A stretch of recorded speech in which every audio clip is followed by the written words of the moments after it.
கண்ணியத்துக்குரியவர்களே, இன்று உலகம் முழுக்க கவலையாலும் பிரச்சனையாலும் சோதனைகளாலும் மன விரக்திகளாலும் வாழ்க்கையின் விரக்திகளாலும் மரணத்தை எண்ணி வாழக்கூடிய வாழ்வைத்தான் பலர் வாழக்கூடிய சூழ்நிலையை நாம் பார்க்கிறோம். குறிப்பாக வாலிப சமூகத்துடைய ஆண்களும் பெண்களும் பெரும்பான்மையாக இந்த நிலையில் இருக்கக்கூடிய காட்சியைத்தான் நம்மால் பார்க்க முடிகிறது. அல்லாஹுடைய தூதர் ஸல்லல்லாஹு அலைஹி வஸல்லம் இந்த காலம் மறுமை நெருங்கும் போது வரும் என்று சொன்னார்கள். மனிதர்களுடைய இறுதி காலம் நெருங்கும் போது மன்னரைகளை பார்த்து மனிதர்கள் சொல்லுவார்கள், நீங்கள் இருக்கக்கூடிய இடத்தில் நாங்கள் இருக்க வேண்டுமே என்று. மரணித்தவனை பார்த்து உயிர் உள்ளவன் மரணிக்க வேண்டும் என்று ஆசைப்படுவான் என்று அல்லாஹுடைய தூதர் ஸல்லல்லாஹு அலைஹி வஸல்லம் அவர்கள் சொன்னார்கள். இப்படி மரணத்தை எண்ணி கவலையாலும் பிரச்சனைகளாலும் சோதனைகளாலும் நெருக்கடிகளாலும் வாழக்கூடிய வாழ்வை இறுதி சமூகம் சந்திக்கும் என்று அல்லாஹுடைய தூதர் ஸல்லல்லாஹு அலைஹி வஸல்லம் அவர்கள் சொன்னார்கள். இன்று இதற்காக மருத்துவமனைகள் உருவாகிவிட்டது, இதற்காக மருத்துவர்கள் உருவாகிவிட்டார்கள். இதுவே மிகப்பெரிய ஒரு அம்சமாக சமூகத்தில் மாறிக்கொண்டிருக்கிறது. இப்படி சோதனையான காலத்தில் நீங்கள் சோதனைகளை சந்தித்துக் கொண்டிருந்தால், நோயால், செல்வ இழப்பால், கண்ணிய இழப்பால் அல்லது வாழ்க்கையின் நெருக்கடிகளால், உறவுகளுடைய பிரிவால், இது போன்ற எந்த சோதனையில் நீங்கள் சிக்குண்டிருந்தாலும் இந்த செய்தியை செவிதாழ்த்தி கேளுங்கள். இந்த சோதனைகளில் நீங்கள் தனியாக இல்லை, உங்களுடைய இறைவன் உங்களோடு தான் இருக்கிறான். மீண்டும் சொல்கிறேன், இந்த சோதனைகள் எதுவாயினும் கவலை கொள்ளாதீர்கள், நீங்கள் தனியாக இல்லை, இறைவன் உங்களோடு தான் இருக்கிறான். அந்த செய்தி தான் நான் இப்போது உங்களுக்கு சொல்லக்கூடிய செய்தி. குர்ஆன் சொல்லுகிறது, வனப்லூக்கும் பிஷ்ஷர்ரி வல் கைரி ஃபித்னா. அல்லாஹ் நலவிலும் தீயதிலும் சோதனைகளை கொடுப்பான். இறைவனை பொறுத்தவரை நலவை இறைவன் கொடுப்பதும் ஒரு தீயதை உங்களை அணுக வைப்பதும் இரண்டும் இறைவனை பொறுத்தவரை சோதனைதான். உலகத்தை படைத்து மனிதர்களை இந்த உலகத்திலே அனுப்பும் போதே இறைவன் கூறிவிடுகிறான், வலனப்லுவன்னக்கும், நிச்சயமாக திட்டமாக நான் உங்களை சோதித்தே தீருவேன். பசியை கொண்டு சோதிப்பேன், பயத்தை கொண்டு சோதிப்பேன், செல்வ இழப்புகளை கொண்டு சோதிப்பேன், தொழிலின் நஷ்டத்தை கொண்டு சோதிப்பேன், உயிரிழப்புகளை கொண்டு உங்களை நான் சோதிப்பேன் என்று இறைவன் சோதித்தே தீருவான் என்று கூறிதான் மனித இனத்தை இந்த பூமியிலேயே அனுப்பி இருக்கிறான். இந்த பூமியிலேயே சோதனைகளில் இருந்து நீங்கி ஒரு சமூகம் வாழ வேண்டும் என்றால் அவர்கள் யாராக இருப்பார்கள் தெரியுமா? நபிமார்கள், இறை தூதர்கள். ஆனால் அந்த இறை தூதர்கள் தான் இந்த பூமியிலேயே அதிகம் சோதிக்கப்பட்டவர்கள். சோதனை எனக்கும் உங்களுக்கும் மட்டும் இறைவனால் கொடுக்கப்படுவதல்ல, நபிமார்கள் தான் இந்த உலகத்திலே சோதனை கொடுப்பதற்கு முதலாவதாக இறைவனால் தேர்ந்தெடுக்கப்படுபவர்கள். குர்ஆன் சொல்லுகிறது, நபிமார்கள் நிராசை அடைந்து நாங்கள் பொய்ப்பிக்கப்பட்டு விட்டோம் என்று எண்ணும் அளவிற்கு அவர்கள் நிராசை அடையும் போதுதான் அந்த சோதனையால், அந்த சிரமங்களால், அந்த கஷ்டங்களால் இறைவன் அவர்களுக்கு வெற்றியை அளிப்பான் என்று குர்ஆன் சொல்லுகிறது. இறை தூதர் ஸல்லல்லாஹு அலைஹி வஸல்லம் அவர்களிடத்திலே கேட்கப்பட்டது, இந்த பூமியிலேயே அதிகமாக சோதனைக்கு உள்ளாக்கப்பட்டவர்கள் யார் என்று. அல்லாஹ்வின் தூதர் ஸல்லல்லாஹு அலைஹி வஸல்லம் அவர்கள் சொன்னார்கள், நபிமார்கள். அவர்களுக்கு பிறகு நல்லவர்கள், அவர்களுக்கு பிறகு அவர்களை பின்தொடர்பவர்கள் என்று அல்லாஹ்வுடைய தூதர் ஸல்லல்லாஹு அலைஹி வஸல்லம் அவர்கள் சொன்னார்கள். மனிதர்களுடைய எல்லோருடைய வாழ்க்கையிலும் இந்த எல்லா சோதனைகளும் பொதுவானது. நானும் நீங்களும் மட்டும் சோதனையில் உள்ளாக்கப்படுவதில்லை என்ற நியதியை நாம் புரிந்து கொள்ள வேண்டும். நமது வலதுபுறம் இடதுபுறம் இருக்கக்கூடிய எல்லோர்களும் சோதிக்கப்படுகிறார்கள். இப்போது பாருங்கள், பலஸ்தீனிலே முஸ்லிம்கள் படக்கூடிய பிரச்சனைகள், அவர்கள் சந்திக்கக்கூடிய சிரமங்கள், அவர்கள் சந்திக்கக்கூடிய உயிரிழப்புகள், பசியால் வாழக்கூடிய மனிதர்கள் நமக்கு முன்னால் வாழ்ந்து கொண்டிருக்கிறார்கள். தண்ணீர் கிடைக்காமல் தாகத்திலே கடல் நீரை குடிக்கக்கூடிய மக்கள் இன்று பலஸ்தீனிலே உண்டு. பசியால் புல்லை, விலங்கினங்களுடைய கழிவை சாப்பிடக்கூடிய மக்களாக இன்று பலஸ்தீன் மக்கள் பசியால் தாகத்தால் வாடுகிறார்கள். மனைவி இல்லை, குழந்தைகள் இல்லை, கணவன் இல்லை, உறவுகள் இல்லை. ஒரு கடைக்கு சென்று திரும்பி வந்த பெண்ணுக்கு குடும்பம் முழுக்க மண்ணில் புதைந்திருக்கிறது. அவர்களுக்கு உணவுக்கு வாய்ப்பில்லை, தண்ணீருக்கு வாய்ப்பில்லை, ஒதுங்குமிடத்திற்கு வாய்ப்பில்லை, பாதுகாப்பிற்கு வாய்ப்பில்லை. அவர்கள் தொழுவதற்கு மஸ்ஜிதுகள் இல்லை பலஸ்தீனில். இந்த சோதனைகளுக்கு முன்னால் எல்லாம் என்னையும் உங்களையும் நிறுத்தி பாருங்கள். நம் சோதனைகள் எல்லாம் ஏமாத்திரம். என்ன அளவு சோதனைகளை சந்திக்கிறோம். இப்படி மனித இனத்தில் அல்லாஹ் அவன் நாடியவர்களை அவன் நாடிய அளவு சோதனைகளை கொடுத்து நெருக்கிக் கொண்டே இருப்பான். இந்த சோதனையில் இருக்கக்கூடிய எனக்கும் உங்களுக்கும் குர்ஆனும் சுன்னாவும் சொல்லக்கூடிய மருந்துகள் என்ன தெரியுமா? முதலாவது மருந்து எடுத்துக்கொள்வோம், அல் ஈமானு பில் கதரி கைரிஹி வ ஷர்ரிஹி. நன்மையாயினும் தீயதாயினும் எதுவாயினும் என் இறைவனின் புறத்திலிருந்துதான் என்னை வந்தடைகிறது. அவன் இந்த சோதனை வருவதற்கு முன்னதாகவே அந்த விதியை நிர்ணயித்திருக்கிறான், அதை அறிந்திருக்கிறான். அந்த சோதனை எனக்கு வருகிறது, இதன் மூலமாக இறைவன் என்னை சுத்தப்படுத்த, என் அந்தஸ்தை உயர்த்த நாடுகிறான், அல்லது என்னை நான் செய்யும் பாவங்களால் தண்டிக்க நாடுகிறான். இதை பின்னால் விளக்குகிறேன். ஆனால் ஒரு முஃமின் சோதனைகள் வரும்போது அவனுடைய உள்ளத்தில் பதிய வைக்க வேண்டிய முதல் அம்சம், இதை என் இறைவன் அறிந்திருக்கிறான். வமா தஸ்குது மின் வரகத்தின் இல்லா யஅலமுஹா. இந்த உலகத்தில் இருந்து ஒரு மரம், அந்த மரத்தில் இருந்து ஒரு இலை கீழே விழ முடியாது, என் இறைவனுடைய நாட்டம் இல்லாமல், கல்வி இல்லாமல். இதை அறிந்த இறைவன் என் சோதனையை அறியாமல் இருப்பானா? எனக்கு வரக்கூடிய நோயை, செல்வ இழப்பை, கஷ்டங்களை, சிரமங்களை, பிரிவை என் இறைவன் அறியாமல் இருப்பானா? அல்லது நாம் இன்று உலகத்திலே பார்க்கக்கூடிய எல்லா சோதனைகளையும், பலஸ்தீனில் என்னுடைய சமூகம் படக்கூடிய சிரமங்களை, கஷ்டங்களை, சோதனைகளை, அந்த இரத்தங்களை, அந்த உயிரிழப்புகளை, அந்த பிரிவுகளை, அந்த ஓலங்களை இறைவன் அறியாமல் இருப்பானா? இறைவன் அனைத்தையும் அறிந்திருக்கிறான். ஆனால் அவனுக்கென்று ஒரு நியதி இருக்கிறது, அவனுக்கென்று ஒரு வழிமுறை இருக்கிறது. இந்த சமூகத்தை தூய்மைப்படுத்துவதற்கும், இந்த சமூகத்திற்கு அவன் பாவங்களின் காரணமாக தண்டனைகளை கொடுப்பதற்கும். அல் ஈமானு பில் கதரி வல் கைரிஹி வ ஷர்ரி, நன்மை தீமை அனைத்தும் இறைவனின் புறத்திலிருந்து வருகிறது. அவன் நாடியதால் தான் இது என்னை வந்தடைந்திருக்கிறது என்பதை முதலில் ஒரு முஃமின் ஏற்றுக்கொள்ள வேண்டும். இரண்டாவது மருந்து, இறை நினைவை உள்ளத்திலே கொண்டு வர வேண்டும். இறைவனை உள்ளம் நினைக்க தயாராக வேண்டும். உள்ளத்தின் நோய்க்கு மிகப்பெரிய மருந்து அலா பிதிக்ரில்லாஹி தத்மஇன்னுல் குலூப். உள்ளத்தின் நிம்மதியை அல்லாஹ் திக்ரில் வைத்திருக்கிறான், அவனுடைய நினைவில் வைத்திருக்கிறான். ரப்பை ஒருவன் சோதனையில் நினைத்தால், ஃபத்குருனி ஃபத்குரூனி அத்குருக்கும், ஃபத்குரூனி அத்குருக்கும், என்னை நினையுங்கள். ரப்பு சொல்லுகிறான், உங்களை படைத்தவன் சொல்லுகிறான், உங்களை பரிபாலிப்பவன் சொல்லுகிறான், அத்குருக்கும், உங்களை நான் நினைக்கிறேன். அல்லாஹ் அக்பர். அல்லாஹ் நினைத்து விட்டால் உங்களுடைய சோதனைகள் எல்லாம் எம்மாத்திரம் அவனுக்கு நீக்குவதற்கு. உங்கள் நோயில் இறைவன் உங்களை நினைத்து விட்டால் அவனை தவிர வேறு யார் உங்களுக்கு மருந்தை கொடுத்து அந்த நோயை நீக்க முடியும்? செல்வ இழப்பை நீக்க முடியும், பிரிவுடைய கவலைகளை நீக்க முடியும், வாழ்வின் பிரச்சனைகளை நீக்க முடியும். அல்லாஹ்வுடைய தூதர் ஸல்லல்லாஹு அலைஹி வஸல்லம் சொன்னார்கள், அல்லாஹ் கூறுவதாக, ஒரு அடியான் என்னை எப்படி நினைக்கிறானோ அது போன்றே நானும் அவனை நினைக்கிறேன். அவன் என்னை நினைத்தால் நான் அவனோடு இருந்து விடுகிறேன். அவன் என்னை தனிமையில் நினைத்தால் நானும் அவனை தனிமையில் நினைக்கிறேன். அவன் ஒரு கூட்டத்தில் என்னை நினைவு கூர்ந்தால் அவன் நினைவு கூறக்கூடிய கூட்டத்தை விட சிறந்த கூட்டத்தில் நான் அவனை நினைவு கூறுகிறேன் என்று அல்லாஹ்வுடைய தூதர் ஸல்லல்லாஹு அலைஹி வஸல்லம் அல்லாஹ் கூறுவதாக சொன்னார்கள். அவன் தனிமையில் அவன் நினைத்தால் என்னை, நான் அவனை தனிமையில் நினைக்கிறேன். என்னை நினைத்தால் நான் அவனோடு தான் இருக்கிறேன் என்று அல்லாஹ் கூறுகிறான். அல்லாஹ் உங்களோடு இருந்தால் ஏன் கவலை? அல்லாஹ் உங்களோடு இருந்தால் ஏன் பிரச்சனைகள்? அல்லாஹ் உங்களோடு இருந்தால் ஏன் சிரமங்கள்?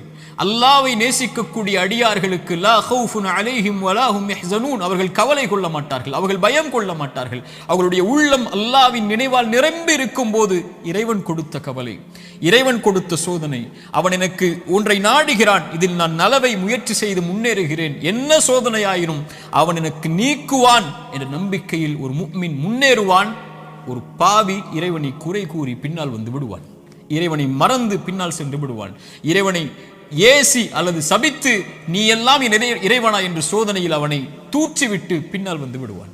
ஒரு முஃமின் அவனை அதிகம் அதிகம் நினைவு கூறுவதற்கு தயாராகுவான். மூன்றாவது துஆ, அவனை அழைக்க வேண்டும். நினைத்த இறைவனை அழைக்க வேண்டும். அழைப்பதுதான் சோதனைகளை நீக்கும். கரம் ஏந்தி உங்களுடைய சோதனைகளை முறையிட்டு நீங்கள் அல்லாஹ்வை அழைக்காமல் சோதனை நீங்கும் என்று நினைப்பது பகலில் கனவு காண்பது தான். நடக்கவே நடக்காது. இறைவனை அழைத்தால் தான் சோதனைகள் நீங்கும். நபிமார்கள் அழைத்தார்கள். நபி யூனுஸ் அழைத்தார்கள் அல்லாஹ்வை, லா இலாஹ இல்லா அன்த சுப்ஹானக் இன்னி குன்து மினல் ஸாலிமீன். உறவுகளை விட்டு நீங்கி, உலகத்தை விட்டு நீங்கி செய்த ஒரு சிறிய தவறால் மீன் வயிற்றில் அகப்பட்டு இருளில் கிடக்கக்கூடிய ஒரு நபி, அவர்களுக்கு தெரியும் இந்த இருளில் இருந்து யாரும் என்னை நீக்க முடியாது, என்னை விளக்கி கொண்டு வர முடியாது, மீன் வயிற்றுடைய இருள் சூழ்ந்திருக்கிறது, உங்களுடைய வாழ்க்கையும் இருளால் சூழப்பட்டிருந்தால் அல்லாஹ்வுடைய தூதர் சொன்னார்கள், யூனுஸ் அழைத்த அந்த பிரார்த்தனையை நீங்களும் அழையுங்கள், அல்லாஹ் உங்களையும் அந்த பிரச்சனையில் இருந்து நீக்குவான். லா இலாஹ இல்லா அன்த சுப்ஹானக், வணக்கத்துக்குரிய இறைவனை, உன்னை தவிர வணங்கத் தகுதியானவன் யாரும் இல்லை, நீ பரிசுத்தமானவன். இன்னி குன்து மினல் ஸாலிமீன், நான் அநீதம் செய்பவன் யா அல்லாஹ், அநீதத்திற்கு உள்ளானவன் யா அல்லாஹ், எனக்கு இந்த சோதனைகளை நீக்கு யா அல்லாஹ் என்று அவன் கேட்பான். அல்லாஹ் அந்த சோதனையை நீக்குவான். நான் செய்த பாவத்தால் எனக்கு இந்த சோதனை என்றால் இதோ விடுகிறேன் யா அல்லாஹ், நீக்கு யா அல்லாஹ். நபி யூனுஸ் அழைத்தார், அல்லாஹ் நீக்கினான். நபி மூசா அழைத்தார், அல்லாஹ் நீக்கினான். நபி இப்ராஹிம் அழைத்தார்கள், அல்லாஹ் நீக்கினான்.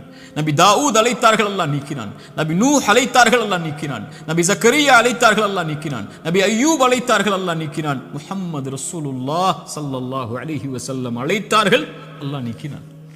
நாம் அழைத்தோமா அல்லாஹ்வை? நாம் கேட்டோமா அல்லாஹ்விடத்தில்?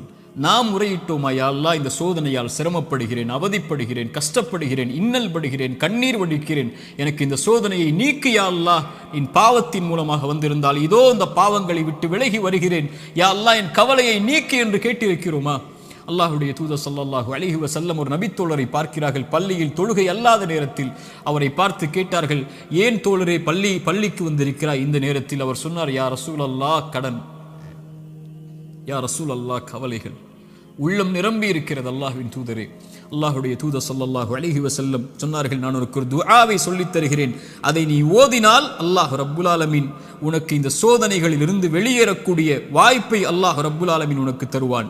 என்ன அல்லாஹ்வின் தூதரே அந்த பிரார்த்தனை? அல்லாஹும்ம இன்னி அஊது பிக மினல் ஹம்மி வல் ஹஸன். அல்லாஹும்ம இன்னி அஊது பிக மினல் ஹம்மி வல் ஹஸன். யா அல்லாஹ், என்னுடைய துக்கம், என்னுடைய எதிர்காலம் என்ன ஆகப் போகிறது?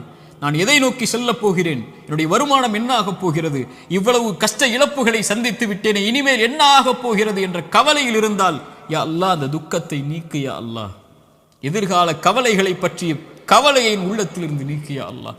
வல் ஹஸன், என்னுடைய முன்னால் நான் செய்த பாவங்கள், முன்னால் என் வாழ்க்கையில் நடந்த நிலைகள், நான் சந்தித்த இழப்புகள், அதனால் என் உள்ளம் துவண்டிருக்கிறது. எதிர்காலத்தை பற்றியும் கடந்த காலத்தில் நான் செய்ததை பற்றியும் என்னுடைய உள்ளம் கவலை கொண்டு நடக்க முடியாமல், நகர முடியாமல் இருக்கிறேன் யா அல்லாஹ், அதை நீக்கு யா அல்லாஹ். எதிர்காலத்தை பற்றிய கவலையை நீக்கு, கடந்த காலத்தை பற்றிய நினைவுகளை நீக்கு, இனிமேல் வாழக்கூடிய வாழ்க்கையை சரிபடுத்தி என்று இறைவனை அழைப்பான். அல்லாஹும்ம இன்னி அஊது பிக மினல் ஹம்மி வல் ஹஸன் வ அஊது பிக மினல் அஜ்ஸி வல் கஸல். யா அல்லாஹ், இயலாமை, என்னால் இனிமேல் என்ன செய்ய முடியும், என்ன இருக்கிறது என்னிடத்தில், எதை கொண்டு சொல்லுவேன் என்ற பயம், இயலாமை என்னிடத்தில் இருக்கிறது. யா அல்லாஹ், கசல், சோம்பேறித்தனத்தால் சோம்பலில் இருக்கிறேன், என்னால் முடியும் யா அல்லாஹ், ஆனால் எழ முடியவில்லை, என்னால் இந்த சோதனைகளை கடக்க முடியவில்லை, என்னிடத்திலே தைரியம் இல்லை யா அல்லாஹ், தைரியத்தை கொடு, அதை செய்து முடிக்கக்கூடிய உறுதியை கொடு. வஅஊது பிக மினல் அஜ்ஸி வல் கஸல் வஅஊது பிக மினல் ஜுப்னி வல் புகுல். யா அல்லாஹ், கஞ்சத்தனத்தை விட்டும், யா அல்லாஹ் கோழைத்தனத்தை விட்டும், யா அல்லாஹ் கடன் என்னை மிகைப்பதை விட்டும், மனிதர்கள் என்னை ஆக்கிரமிப்பதை விட்டும் என்னை பாதுகாத்து விடு யா அல்லாஹ். இந்த அல்லாஹ்வுடைய தூதர் ஸல்லல்லாஹு அலைஹி வஸல்லம் அந்த துஆவை அந்த தோழருக்கு கற்றுக் கொடுத்தார்கள். இதை ஓதக்கூடிய வழக்கம் உள்ளவர்களாக மாற வேண்டும். இப்படி அல்லாஹ்வை அழைக்கக்கூடிய முறையிலெல்லாம் இதா சஅலக இபாதி அன்னி ஃபஇன்னி கரீபுன் உஜீபு தஅவத தாஇ இதா தஆன். அழைப்பவர்கள் அழைத்தால் அந்த அழைப்பிற்கு இவன் பதில் கொடுக்காமல் இருப்பதில்லை. அல்லாஹ்வின் தூதர் சொன்னார்கள், ஒரு மனிதன் ஒரு முஃமின் அல்லாஹ்விடத்திலே கரம் ஏந்தி அவனுடைய கரம் அல்லாஹ் கொடுக்காமல் கீழே விழுந்தால் அவன் கேட்பதை இறைவன் வெட்கப்படுகிறான் என்று அல்லாஹ்வுடைய தூதர் ஸல்லல்லாஹு அலைஹி வஸல்லம் சொன்னார்கள். அல்லாஹ்வை அழையுங்கள்.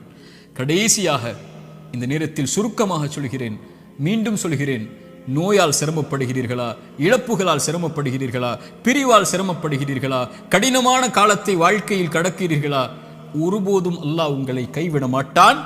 உங்களை விட இறைவன் உங்கள் மீது நேசம் கொண்டிருக்கிறான். கவலை கொள்ளாதீர்கள்.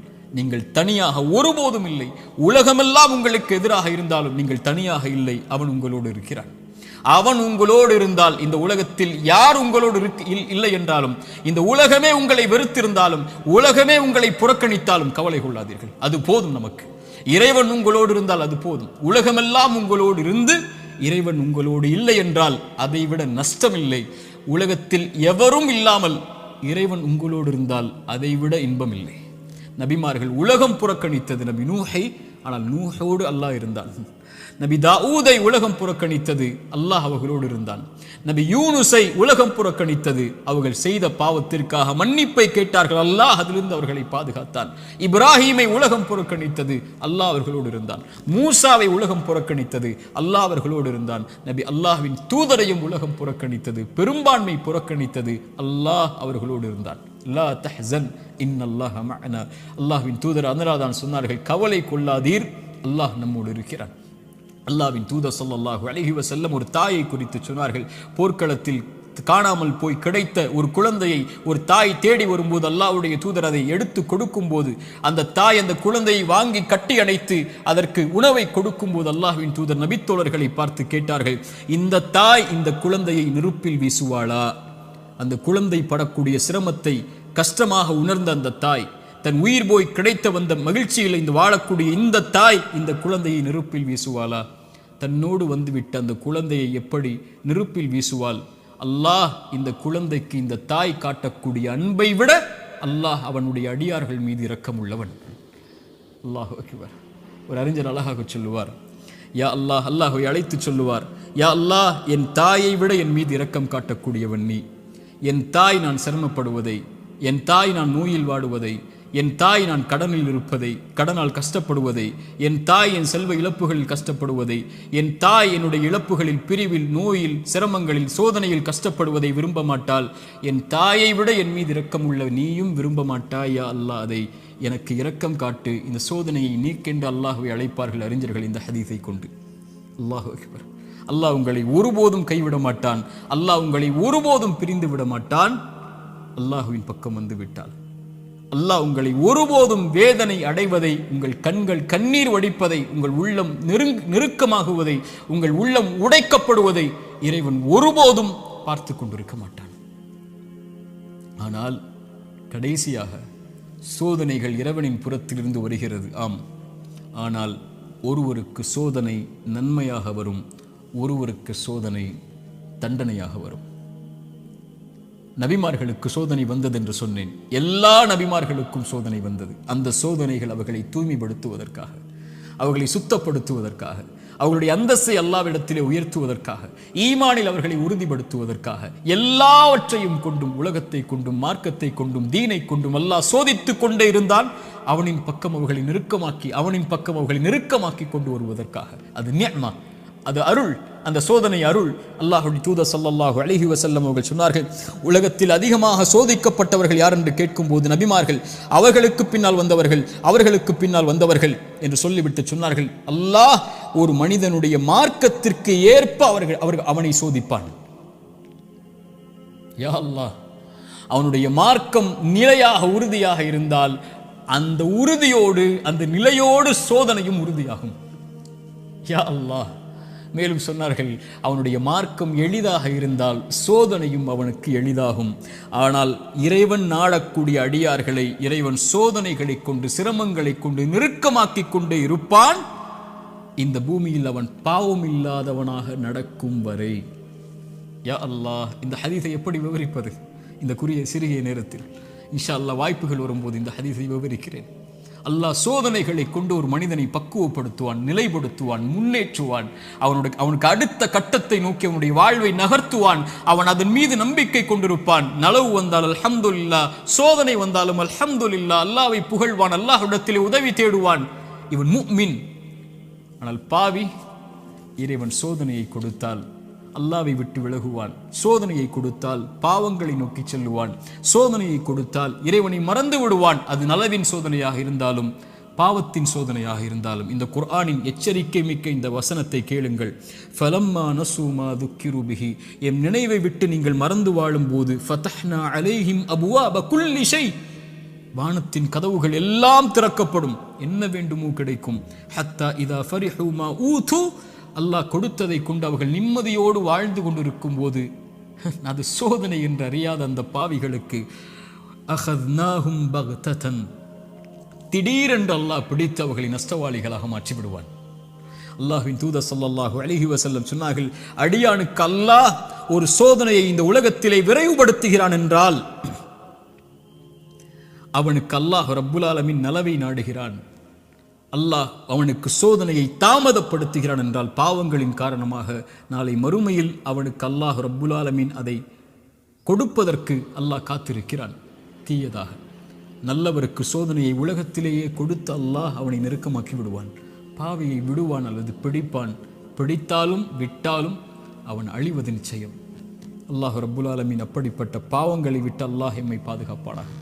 நல்லவர்களுக்கு சோதனை அருள் அவர்கள் அனுபவிக்கக்கூடிய ஒவ்வொரு கண்ணீர் துளிக்கும், ஒவ்வொரு சிரமத்திற்கும் ஒவ்வொரு கவலைக்கும், ஒவ்வொரு துக்கத்திற்கும், ஒவ்வொரு அழைப்பிற்கும், அவர் காலில் ஒரு முள் தைத்தால் கூட அவர் படக்கூடிய இன்னலுக்கும் அல்லாஹ் பாவங்களை அழித்து கொண்டே இருப்பான்.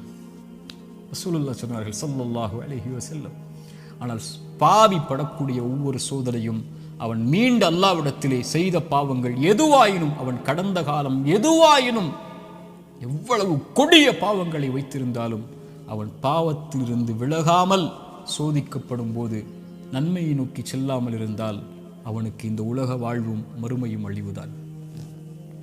சோதிக்கப்பட்டால் உள்ளத்திடம் கேளுங்கள், நன்மையில் இருக்கிறாயா, பாவத்தில் இருக்கிறாயா? நன்மையில் இருந்தால் இது உனக்கு அருளின் சோதனை, முன்னேறு, வெளிச்சம் உனக்கு முன்னால் இருக்கிறது, நடந்து சென்று கொண்டே இரு, இந்த இருள் நீங்கிவிடும். இருளுக்கு பிறகு பகல், துன்பத்திற்கு பிறகு இன்பம், நோய்க்கு பிறகு சுகம், இப்படி உலகம் மாறி மாறி உனக்கு கொடுக்கும். ஓடிவிடு நன்மையை தேடி. வெளிச்சம் உன் வாழ்க்கையில் விரைவில் வரும், மிகப்பெரிய வெளிச்சமாக. நீ ஒரு மாதம் சிரமப்படுவாய், ஆனால் நீ கடக்க வேண்டிய இந்த மாதத்தை அல்லாஹ்வின் நம்பிக்கையில் நன்மையில் கடந்து விட்டால் நீ வருடம் முழுக்க நிம்மதியோடு இருப்பாய். 3 நாள் 4 நாட்கள் நோயில் சிரமப்பட்டால் கவலை கொள்ளாதே. அந்த நோயை அல்லாஹ்வின் நன்மைகளை எதிர்பார்த்து காரணிகளை எடுத்துக்கொண்டு களி, அல்லாஹ் உனக்கு அதற்கு பிறகு மிகப்பெரிய சுகத்தை வைத்திருக்கிறான். ஆனால் பாவத்தில் இவை அனைத்தையும் நீங்கள் சந்தித்தால், பாவம் உங்களிடத்திலே இருந்தால், யா அஹி யா உஹ்தி, என் தோழரே, என் சகோதரியே, அல்லாஹ்விற்காக அதை விடுங்கள். அல்லாஹ் உங்களை அரவணைக்க காத்து கொண்டிருக்கிறான். அவனை நோக்கி வந்து விடுங்கள். உங்கள் வாழ்வின் கவலைகள், பிரச்சனைகள், துன்பங்கள் இவை அனைத்தையும் இறைவன் நீக்கி விடுவான். அல்லாஹ் அப்படிப்பட்ட வாழ்வை எமக்கு தரட்டும். அல்லாஹ் இந்த அறிவுரை எனக்கும் உங்களுக்கும் அறிவுரையாக்கட்டும். இதன் மூலமாக என்னுடைய வாழ்வை இறைவன் செழிப்பாக்கட்டும். உலக சமூகத்திலே முஸ்லிம் சமூகம் படுகின்ற இன்னல்கள், கஷ்டங்கள், பிரச்சனைகள், சோதனைகள், குறிப்பாக பலஸ்தீனில் நம்முடைய சகோதர சகோதரிகள் படக்கூடிய எல்லா இன்பங்கள், எல்லா இழப்புகளுக்கும், எல்லா சோதனைகளுக்கும், எல்லா துன்பங்களுக்கும் அல்லாஹ் விரைவில் மிகப்பெரிய வெற்றியோடு அல்லாஹ் வெளிச்சத்தை தரட்டும். அகூலு கௌலி ஹாதா அஸ்தக்ஃபிருல்லாஹ் லீ வலக்கும். அஸ்ஸலாமு அலைக்கும் வரஹ்மத்துல்லாஹி வபரகாத்துஹு.